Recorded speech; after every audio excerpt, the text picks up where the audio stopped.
राम राम किसान भाइयों। स्वागत है आपका इस विशेष वीडियो में। किसान भाइयों, आम को फलों का राजा कहा जाता है, लेकिन एक राजा की तरह इसके नखरे भी बहुत होते हैं।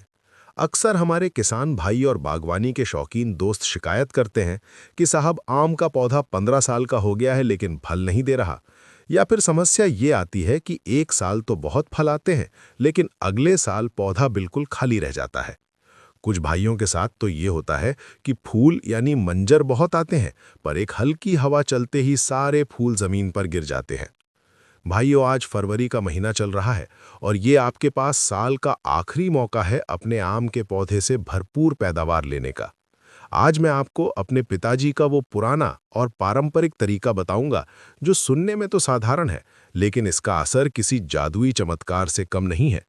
चाहे आपका आम जमीन पर लगा हो या गमले में, छोटा पौधा हो या बरसों पुराना विशाल वृक्ष, आज की ये तकनीक हर जगह काम करेगी।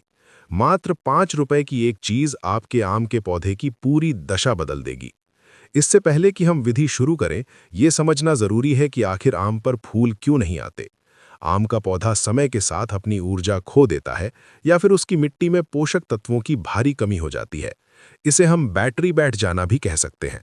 जैसे पुरानी बैटरी को एक तगड़ा झटका देकर चार्ज किया जाता है, वैसे ही आम के पौधे को भी एक झटके की जरूरत होती है, ताकि उसका आलस खत्म हो और वो प्रजनन यानी फूल देने की प्रक्रिया शुरू करे।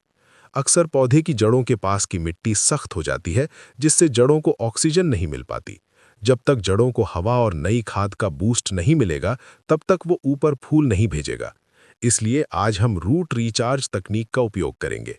ये तरीका हमारे बागों में सालों से आजमाया हुआ है, और आज मैं वही गुप्त जानकारी आप सबके साथ साझा कर रहा हूं।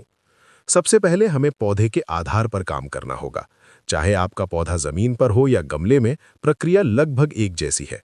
पहला, दूरी का चुनाव। पौधे के मुख्य तने से लगभग 8 इंच की दूरी छोड़ दें। तने के बिल्कुल पास गुदाई ना करें, वरना मुख्य जड़ को नुकसान हो सकता है। दूसरा, गुदाई की प्रक्रिया। तने के चारों ओर एक गोल या चौकोर गड्ढा खोदें। अगर पौधा बड़ा है तो गड्ढा 1 से 2 फीट गहरा होना चाहिए। अगर गमले में है तो 4-5 इंच की गहराई काफी है। तीसरा, फीडर रूट्स की पहचान। आपको तब तक गुदाई करनी है जब तक आम की बारीक बारीक सफेद जड़ें न दिखने लगें। इन्हें फीडर रूट्स कहते हैं। यही जड़ें खाद और पानी सोखती हैं। चौथा, मिट्टी को भुरभुरा करना। गड्ढा खोदने के बाद नीचे की मिट्टी को थोड़ा ढीला कर दे। इससे जड़ों को तुरंत ऑक्सीजन मिलनी शुरू हो जाती है।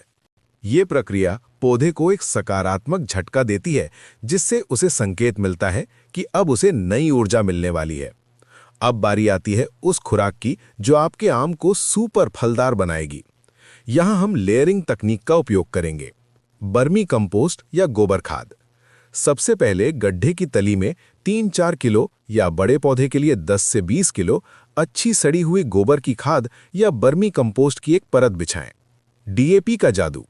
खाद की इस पहली परत पर लगभग 15 ग्राम डीएपी के दाने बिखेरें। डीएपी जड़ों की मजबूती और फूलों की संख्या बढ़ाने में बहुत सहायक होता है। गमले के लिए मात्र 5 ग्राम काफी है। दूसरी परत। डीएपी के ऊपर फिर से बर्मी कंपोस्ट की एक मोटी परत डालें। अब इसे अपने हाथों या किसी औजार से अच्छे से नीचे की तरफ दबाएं, प्रेस करें। इसे जितना ठोस करेंगे, जड़ों को उतना ही स्थिर पोषण मिलेगा। पानी से रिचार्ज। खाद भरने के बाद इसमें कम से कम 5 लीटर पानी भर दें। पानी इतना होना चाहिए कि वो सबसे नीचे वाली खाद की परत तक पहुंच जाए।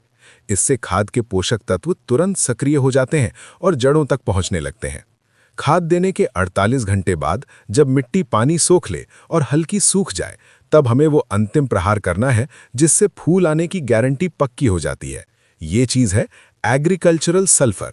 सल्फर न केवल एक बेहतरीन फंगिसाइड है, बल्कि ये आम के पौधे के लिए एक ग्रोथ प्रमोटर का काम भी करता है। ये पौधे के आंतरिक मेटाबॉलिज्म को तेज कर देता है, जिससे सोई हुई कलियां जाग उठती हैं। उपयोग की विधि। 1. मात्रा। 1 लीटर साफ पानी लें और उसमें मात्र 2 ग्राम सल्फर मिलाएं। ध्यान रहे, फरवरी मार्च में गर्मी बढ़ जाती है, इसलिए मात्रा 2 ग्राम से ज्यादा बिल्कुल ना रखें।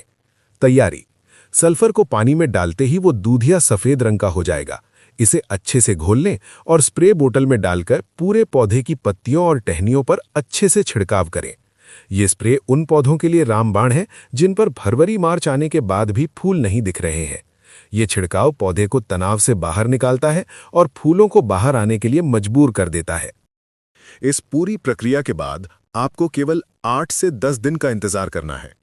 आप देखेंगे कि जो टहनियां मैच्योर यानी पुरानी और सख्त हो चुकी थीं, उन पर नन्हे नन्हे मंजर आने शुरू हो गए हैं। कुछ जरूरी बातें याद रखें। सल्फर स्प्रे के बाद 7-8 दिनों तक दोबारा पानी ना दें। पौधे को उस खाद और स्प्रे को सोखने का समय दें। अगर आपके यहाँ बहुत तेज धूप है तो स्प्रे शाम के समय करें।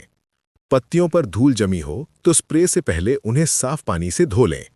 किसान भाइयों, खेती पसीने के साथ साथ सही तकनीक का नाम है। मेरे पिताजी का ये नुस्खा आज भी हमारे बागों में सबसे ज्यादा सफल है। अगर आपके आम के पौधे ने आपको निराश किया है तो इस मार्च के अंत तक ये प्रयोग जरूर करें। मैं गारंटी देता हूं कि आपका पौधा फूलों से लद जाएगा। अगर आपको ये जानकारी अच्छी लगी हो तो वीडियो को लाइक करें, अपने बागवान दोस्तों के साथ शेयर करें और हमारे चैनल को सब्सक्राइब करना ना भूलें। हमें आपकी राय का इंतजार रहेगा। जय जवान, जय किसान।